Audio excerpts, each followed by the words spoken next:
Gilles Arpoutian, Nicolas Chevassus-Louis, vous êtes tous les deux journalistes scientifiques. Gilles Arpoutian, vous publiez une petite histoire des grandes impostures scientifiques. Nicolas Chevassus-Louis, vous publiez Malscience sur la fraude dans les labos. Alors, tous les deux, vous partez du même postulat. La fraude dans les labos a tendance à augmenter aujourd'hui. Elle a toujours fait partie de l'histoire de la science, hein, vous dites, Gilles Arpoutian. La fraude scientifique, en fait, c'est le dérapage de l'instinct sur la raison. C'est le moment eureka, le moment où l'inventeur découvre et il est tenté de tomber dans l'invention plutôt que dans la découverte. Et cette tendance, elle est tout à fait normale chez un grand créatif. Et il faut s'en prémunir, il faut y faire attention. Maintenant, il me semble qu'il faudrait l'intégrer dans l'histoire des sciences. Et voilà, c'est une question de... Alors que Nicolas Chevassus-Louis, vous êtes plus sévère, vous insistez sur la toxicité du phénomène. Oui, il me semble que les entorses à la rigueur que décrit Gilles existent, certes, mais quand elles prennent une ampleur trop élevée, ce qui est le cas aujourd'hui, elles menacent la solidité même du savoir, de l'édifice du savoir. Alors, il y a eu des scandales retentissants que vous évoquez tous les deux. Celui concernant Haruko Obokata, cette jeune japonaise. Là, c'est un cas typique d'aujourd'hui. Hein. Cas typique, une très jeune chercheuse qui bénéficie de la politique du gouvernement nippon qui veut promouvoir les élites féminines parce que les institutions japonaises sont essentiellement occupées par des hommes. Donc il y a une vraie volonté, tout d'un coup, de mettre sur le devant de la scène des femmes. Et cette jeune chercheuse va en bénéficier, va se retrouver, grâce à cette nouvelle politique, va se retrouver directrice de laboratoire. Et là, très rapidement, au bout de quelques mois, ça dérape. Elle fait une découverte extraordinaire qui lui permet de créer n'importe quel type de cellule souche. C'est ce qu'elle annonce. Pour réparer le corps humain. C'est ce qu'elle annonce. Et tout le monde la croit. Et elle fait co-signer avec elle le directeur de l'école de médecine d'Harvard. Elle associe à son papier plein de grands chercheurs qui n'ont pas vérifié. Et 15 jours après, c'est fini. 15 jours de gloire. Pendant 15 jours, comme elle est ravissante, elle fait la une des magazines féminins, la une des grands hebdomadaires du monde entier. Et au bout de 15 jours, on se rend compte qu'en fait, tout est bidon. Et là, c'est la déchéance totale. Mais la déchéance à la japonaise, c'est-à-dire l'humiliation publique, la nécessité de faire des excuses auprès de l'ensemble. Et vous allez même plus loin, son professeur... Et son professeur se suicide. Voilà, on est dans l'honneur japonais au sens le plus ancien du terme, et son directeur de recherche se suicide lamentablement, ce qui fait de cette imposture une aventure absolument étonnante. Il y a le cas du Sud-Coréen Wong également, vous l'abordez vous aussi, Nicolas. Lui, il faisait des travaux sur le clonage. Alors, il y a deux points communs avec l'histoire d'Obokata que vient de raconter Gilles. Le premier, c'est d'une politique nationale, un enjeu national de Wong, en qui on voyait peut-être le premier prix Nobel de la Corée du Sud, avec toute une aura pour l'émergence de cette nation scientifique. Le second, ce sont des recherches très concurrentielles sur des questions de biotechnologie avec des applications commerciales considérables. Dans un cas, c'était les cellules souches, capables de régénérer le corps humain. Dans le cas de Wong, c'est le clonage, avec toutes les applications potentielles. Et c'est cela qui... Et lui aussi, il a été confondu. Mais non, c'est ça qui est extraordinaire. C'est un héros national en Corée. Encore et aujourd'hui encore, il est à la tête de son laboratoire. Et peu importe qu'il ait été un imposteur, aujourd'hui... Et que ça a été prouvé. Il clone des chiens, il cherche à reproduire, à créer un mammouth. Voilà, non, c'est un chercheur qui a toujours le vent en poupe. Alors, dans le passé, il y a de célèbres chercheurs qui ont parfois falsifié les données, comme Mendel. Il a falsifié ces données, mais... son hypothèse était juste, on s'en est rendu compte longtemps après. Ce pauvre Mendel, pour fonder sa théorie, ses lois de la génétique, travaille sur des petits pois pour des questions biologiques. Voilà, c'est l'espèce végétale la plus adaptée et ça prend beaucoup de temps. Beaucoup de temps. Il arrive à près de 10 000 greffes de petits pois pour arriver à montrer comment, d'une génération à l'autre, les critères physiologiques se transmettent. Et c'est trop long. Il aura fallu qu'il le fasse 100 000, 1 million de fois. Tellement long qu'il finit par écrire les résultats dont il était persuadé à l'avance. Et finalement, l'histoire lui aura donné raison. Et ce n'est que dans les années 30 qu'il y a un chercheur anglais qui relit ses papiers, qui datent du 19e siècle, il se rend compte que tout c'était bidon. Tout était faux, mais les lois de la génétique... Mais intuitivement, ce qu'il avait dit était juste. Voilà. Alors, il y en a qui en inventent carrément, comme Cyril Burt, lui, il a tout inventé. Mais aujourd'hui, encore, on fait comme Mandel. Il arrive qu'on falsifie et il arrive qu'on invente. Nicolas? L'invention des données est assez rare. C'est ce qu'avait fait Cyril Burt dans ses travaux sur les jumeaux, en inventant des paires de jumeaux. Ce qui est beaucoup plus préoccupant, c'est l'embellissement des données. Je ne suis pas d'accord sur l'interprétation qui était de Mendel. Mendel n'a pas falsifié massivement ces données. Il les a embellies, arrangées, parce qu'il avait l'intuition des résultats. C'est cette marge qui est intéressante. Et ce qui se fait beaucoup, embellir, ça se fait beaucoup aujourd'hui. Tous les chercheurs embellissent d'une manière ou d'une autre et ça correspond à un usage admis qu'un jour l'expérience n'a pas marché, alors on la sort des résultats que l'on va publier. La question est la question du curseur. À partir de quand cet embellissement qui est d'usage devient une fraude? Un mot sur Cyril Burt, parce que quand même il est assez exemplaire, hein, lui. Il Burt, travaille sur l'hérédité, donc il a l'idée de prendre il est persuadé que près de 90% de l'intelligence est innée. Voilà, et relève de l'héritage génétique. Alors, et pour prouver cela, il fait des expériences sur des jumeaux monozygotes. Donc nés dans le même œuf. Mais élevés séparément. Donc pour les montrer qu'ils ont les mêmes résultats à des tests de QI, même s'ils ont été élevés dans des circonstances différentes. Et il va montrer cela pendant toute sa carrière, au début sur quelques jumeaux monozygotes, puis quelques dizaines, et puis à la fin de sa carrière, plusieurs centaines. Il a ainsi été l'un des principaux psychologues de l'Angleterre, de l'après-guerre. Il a une influence énorme. Énorme. Les lois d'éducation en Angleterre étaient inspirées de ses travaux. On sélectionnait les enfants à l'âge de 11 ans sur des tests de QI et non pas du tout sur les résultats scolaires. Et selon votre test de QI, vous alliez dans un enseignement technique, un enseignement général. Bref, on vous orientait en fonction des tests mis en place par Cyril Burt. Et en fait, on s'est rendu compte, juste après sa mort, là, en l'occurrence, il n'a pas connu de déchéance. On a retravaillé sur ces fameuses études de jumeaux qui étaient juste impossibles. C'est-à-dire qu'il n'existe pas en Angleterre plus de 10 jumeaux à l'échelle d'un siècle, plus de 10 jumeaux monozygotes élevés séparément. Il en avait des centaines. Et à l'échelle mondiale, il n'y en a pas déjà 100. Les chercheurs n'en ont pas trouvé une centaine. Donc en fait, tout était bidon.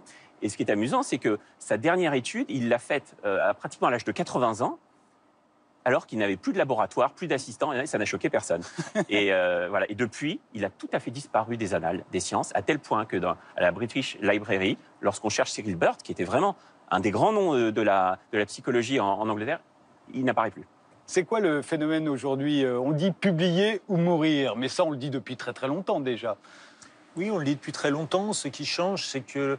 Publier, j'entends par là publier des articles dans les plus prestigieuses revues scientifiques. Hein. C'est ça qu'on attend des chercheurs. Ce qui change, c'est que la carrière d'un chercheur va dépendre de ses publications, du nombre et de la renommée supposée de ses publications, jusqu'à en dépendre très directement, en Chine en particulier, où la rétribution, la rémunération du chercheur va être indexée sur le prestige des revues. Nous voyons là la revue Science, une des plus prestigieuses. Eh bien, publier dans la revue Science pour un chercheur chinois est synonyme immédiatement d'une prime de $10 000. Enfin, ce qui évidemment... Vous citez tous les deux Jan Hendrickson. Lui, il a publié tous les combien à peu près? Et toutes les semaines. Toutes les semaines, il avait découvert quelque chose et il le publiait dans une des revues. Il travaillait en biotechnologie sur les transistors et les cellules. Et tout le monde le croyait vraiment de manière très sincère, totale. Il est devenu assez célèbre. Il faisait une publication par semaine. Et il a fallu quelques années pour se rendre compte que tout était faux. Et ce qui est incroyable, c'est qu'il avait une équipe de chercheurs derrière lui. C'est-à-dire qu'il a dupé absolument tout le monde. Un mot sur le cas Sean, Nicolas? Oui, on ne dupe pas très longtemps tout le monde. Précisément, tous les exemples qu'on vient d'évoquer, Sean, Bokata et autres, tombent parce que la science est une activité collective et donc on essaie de reproduire les expériences annoncées. Et on essaye une fois, ça ne marche pas, une deuxième fois, ça ne marche pas. Différents laboratoires essaient de reproduire. Et puis, à force de constater que les choses ne sont pas reproductibles, on se pose des questions sur la réalité des expériences initiales. C'est comme ça que la plupart des grands fraudeurs tombent. Parmi les fraudes scientifiques, il y a le plagiat. Or, on sait que de très grands chercheurs comme Louis Pasteur ou Albert Einstein ont plagié, mais ils ont quand même fait avancer la science. En fait, le plagiat, c'est la fraude de base. C'est-à-dire, c'est l'imposture classique, c'est le copier-coller de l'étudiant qui oublie de citer sa source. Voilà. Donc le plagiat, ça va très très vite, un plagiat. Et la plupart des grands génies ont usé du plagiat. Einstein ne serait pas Einstein s'il n'avait pas repris un ensemble de travaux, sans citer ses sources. À un moment donné, il a été, en 3 mois, il a révolutionné la physique fondamentale sans aucune indication bibliographique. Et jusqu'à la fin de ses jours, il prétendra qu'en fait, c'était suite à des semaines et des mois de travail complètement d'une créativité folle qui lui ont permis de créer la relativité restreinte et l'ensemble des publications qu'il a faites en 3 mois, encore une fois, entre mars et juin 1905. Alors que vous dites qu'en fait... Mais non, absolument pas. Et Pasteur, même chose? Pasteur, c'est plus grave, parce que lui, c'est à l'échelle de sa carrière. Et en fait, il récupérait des données des chercheurs contemporains et il leur donnait une autre dimension. Il en faisait des brevets, il les portait, il les unifiait. Pour autant, il n'a strictement rien inventé, rien découvert. Et Pasteur n'est pas du tout à l'origine de la pasteurisation. Il n'a jamais inventé le vaccin contre la rage, absolument jamais. Et les historiens le savent, mais c'est une légende populaire. Et il a vraiment utilisé le plagiat toute sa vie. Est-ce que ça touche de la même manière la recherche privée, Nicolas Chevassus-Louis? On a beaucoup parlé de la recherche publique, là, mais la recherche privée est touchée de la même façon? D'une certaine manière, moins, puisque la recherche privée a un intérêt direct et commercial à que les travaux qu'elle produit soient efficaces et reproductibles.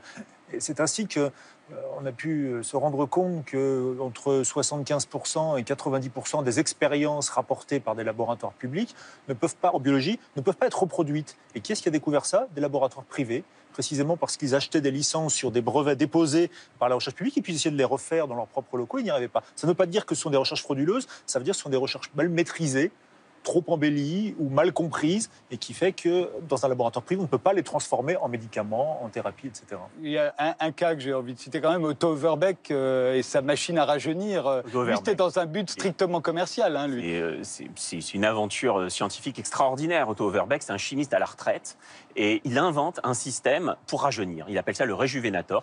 Ça se passe en Angleterre dans les années 30. Et sa machine semble fonctionner, et produit de réels bénéfices chez ses patients. C'est un escroc, mais qui a une vision scientifique. Voilà. Et il invente la première machine d'électrothérapie. Et finalement, très récemment, il y a 2 ans, des historiens de la médecine en Angleterre se sont intéressés à son invention. Et on s'est rendu compte que c'était exactement les dispositifs de traitement électromagnétique cérébraux qu'on utilisait depuis quelques années seulement. Et donc, le voltage, tout était valable. Et ça fonctionnait vraiment. Alors, l'imposture scientifique qui a fait le plus de victimes, c'est sans doute Lysenko, dont vous parlez dans votre livre, Gilles Arputian. Il est quand même responsable de plusieurs famines en URSS sous Staline, et il a fait éliminer tous ses détracteurs. Néanmoins, sans aller jusqu'au cas de Lysenko, est-ce que ça fait des victimes aujourd'hui, la fraude scientifique? Un des cas les plus impressionnants, c'est une publication dans The Lancet, qui est une revue médicale britannique, très prestigieuse aussi, qui prétendait établir un rapport entre la vaccination contre la rougeole et le risque accru d'autisme, et qui a été à l'origine d'une chute du taux vaccinal contre la rougeole en Royaume-Uni et aux États-Unis également. La rougeole peut être une maladie très très grave chez l'enfant, donc il y a eu des morts de rougeole qui n'auraient pas dû être, surtout qu'il est apparu que cette publication était entièrement frauduleuse. Pour le coup, c'était une invention de données de la part d'un chercheur qui s'appelait Wakefield, qui était mu par des intentions idéologiques. C'était un opposant à la vaccination et qui agissait pour des raisons de combat politique. Il y a de plus en plus d'articles rétractés, y compris dans les revues scientifiques les plus prestigieuses, comme The Lancet, Nature ou Science. Le recordman, vous avez regardé qui c'était, le recordman des articles rétractés? Fuji, c'est un japonais. En fait, c'est un anesthésiste. Et alors lui, il avait un bonus, une prime à chaque publication par le laboratoire qui finançait ses recherches. Alors donc, il ne s'est pas gêné. Et on s'est rendu compte de la fraude après un certain nombre d'années, à l'échelle pratiquement d'une carrière. C'est comme ça qu'on se retrouve avec plus de 200 fraudes, plus de 200 rétractations finalement. Il a été renvoyé de l'université quand même. Oui. Qu'est-ce qu'il faudrait faire aujourd'hui, à votre avis? Il a déjà supprimé les primes à la publication. encourager la formation des étudiants. Apprendre le métier de chercheur, c'est un petit peu comme un compagnonnage au Moyen-Âge. On apprend aux côtés d'un maître, et si ce maître apprend la rigueur, eh bien on la pratiquera soi-même par la suite.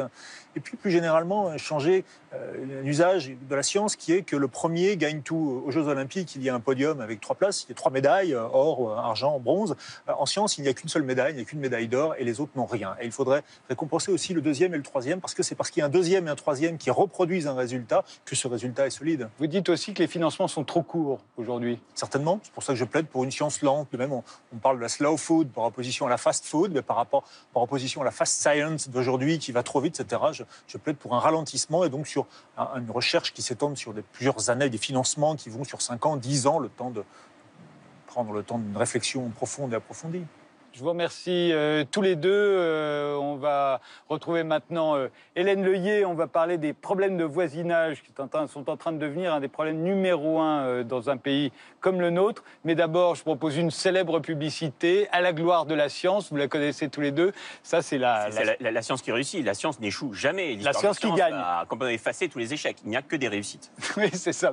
On va la regarder tout de suite, la science qui gagne. C'était un jour comme tous les autres dans le laboratoire X. Quand tout à coup... Eureka! J'ai trouvé la formule activée! Il a la formule activée. Avec le nouveau étude, ma propre débat vous est donné. Avec Bixip et sa formule, vous avez l'hygiène à toute température. Le nouveau Bix vous donne un linge plus propre, plus frais, plus pur, à toute température. Il a la formule activée. Oui, seul le nouveau Bix avait le pouvoir d'aller si loin. Et nous on dit bravo, bravo pour nos machines. Il a la formule activée. Pour l'hygiène vous aussi, découvrez le nouveau Bix.